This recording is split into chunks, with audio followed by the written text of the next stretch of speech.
Pre vytváranie webových stránok, e-shopov, portálov alebo firemných internetov je možné použiť voľne dostupné redakčné systémy ako napríklad Joomla, Drupal, WordPress alebo OS Commerce.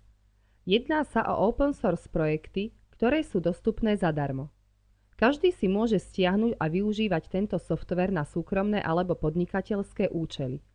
Do systémov je možné nainštalovať doplnky naprogramované na mieru alebo jednoducho zmeniť a prispôsobiť grafický dizajn celej stránky pomocou šablón.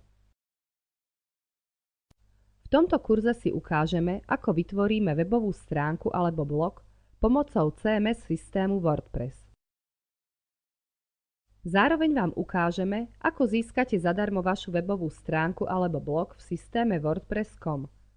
Nastavíme základné parametre, upravíme grafický dizajn našej stránky, vytvoríme a pridáme na stránku nové články, obrázky a fotografie.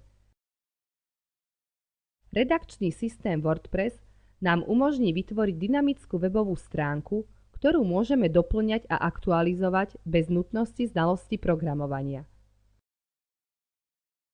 Po absolvovaní tohto kurzu zvládnete vytvorenie dynamickej webovej stránky, či už na osobné alebo podnikateľské účely na platforme WordPress.